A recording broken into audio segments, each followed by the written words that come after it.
Genesis chapter 41. At the end of 2 full years, Pharaoh dreamed, and behold, he stood by the river. Behold, 7 cattle came up out of the river. They were sleek and fat, and they fed in the marsh grass. Behold, 7 other cattle came up after them out of the river, ugly and thin, and stood by the other cattle on the brink of the river. The ugly and thin cattle ate up the 7 sleek and fat cattle. So Pharaoh awoke. He slept and dreamed a second time, and behold, 7 heads of grain came up on one stalk, healthy and good. Behold, 7 heads of grain, thin and blasted with the east wind, sprung up after them. The thin heads of grain swallowed up the 7 healthy and full ears. Pharaoh awoke, and behold, it was a dream. In the morning his spirit was troubled, and he sent and called for all of Egypt's magicians and wise men.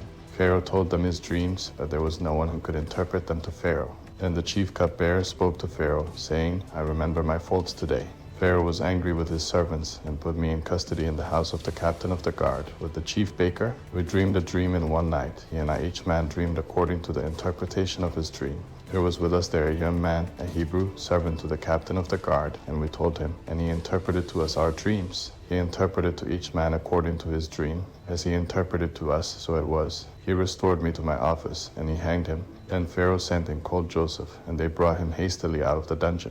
He shaved himself, changed his clothing, and came into Pharaoh. Pharaoh said to Joseph, I have dreamed a dream, and there is no one who can interpret it. I have heard it said of you that when you hear a dream you can interpret it. Joseph answered Pharaoh, saying, It isn't in me. God will give Pharaoh an answer of peace. Pharaoh spoke to Joseph, In my dream, behold, I stood on the brink of the river, and behold, 7 fat and sweet cattle came up out of the river. They fed in the marsh grass. And behold, 7 other cattle came up after them, poor and very ugly and thin, such as I never saw in all the land of Egypt for ugliness. The thin and ugly cattle ate up the first 7 fat cattle, and when they had eaten them up, it couldn't be known that they had eaten them, but they were still ugly, as at the beginning. So I awoke. I saw in my dream, and behold, 7 heads of grain came up on one stalk, full and good. And behold, 7 heads of grain, withered, thin, and blasted with the east wind, sprung up after them. The thin heads of grain swallowed up the 7 good heads of grain.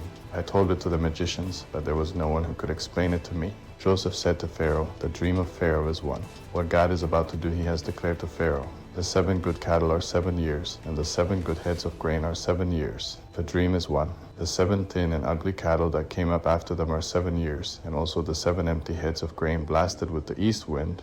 They will be 7 years of famine. That is the thing which I have spoken to Pharaoh. God has shown Pharaoh what he is about to do. Behold, 7 years of great plenty throughout all the land of Egypt are coming. 7 years of famine will arise after them, and all the plenty will be forgotten in the land of Egypt. The famine will consume the land, and the plenty will not be known in the land by reason of that famine which follows, for it will be very grievous. The dream was doubled to Pharaoh, because the thing is established by God, and God will shortly bring it to pass. Now therefore let Pharaoh look for a discreet and wise man, and set him over the land of Egypt. Let Pharaoh do this, and let him appoint overseers over the land, and take up the 5th part of the land of Egypt's produce in the 7 plenteous years. Let them gather all the food of these good years that come, and store grain under the hand of Pharaoh for food in the cities, and let them keep it. The food will be to supply the land against the 7 years of famine, which will be in the land of Egypt, so that the land will not perish through the famine. The thing was good in the eyes of Pharaoh, and in the eyes of all his servants. Pharaoh said to his servants, Can we find such a one as this, a man in whom is the Spirit of God?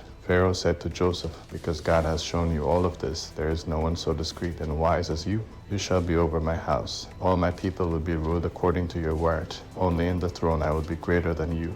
Pharaoh said to Joseph, Behold, I have set you over all the land of Egypt. Pharaoh took off his signet ring from his hand, and put it on Joseph's hand, and arrayed him in robes of fine linen, and put a gold chain about his neck. He made him ride on the 2nd chariot which he had. They cried before him, Bodani. He set him over all the land of Egypt. Pharaoh said to Joseph, I am Pharaoh. Without you no man shall lift up his hand or his foot in all the land of Egypt. Pharaoh called Joseph's name Zaphanath-Paneah. He gave him Asenath, the daughter of Potiphar, a priest of On, as a wife. Joseph went out over the land of Egypt. Joseph was 30 years old when he stood before Pharaoh, king of Egypt. Joseph went out from the presence of Pharaoh, and went throughout all the land of Egypt. In the 7 plenteous years the earth produced abundantly.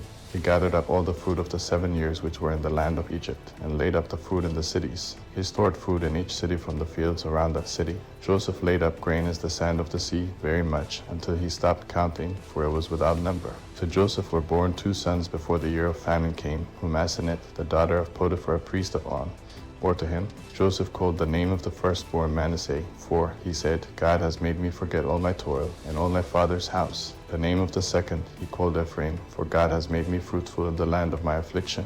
The 7 years of plenty that were in the land of Egypt came to an end. The 7 years of famine began to come, just as Joseph had said. There was famine in all lands, but in all the land of Egypt there was bread. When all the land of Egypt was famished, the people cried to Pharaoh for bread, and Pharaoh said to all the Egyptians, Go to Joseph. What he says to you, do. The famine was over all the surface of the earth. Joseph opened all the storehouses and sold to the Egyptians. The famine was severe in the land of Egypt. All countries came into Egypt to Joseph to buy grain, because the famine was severe in all the earth.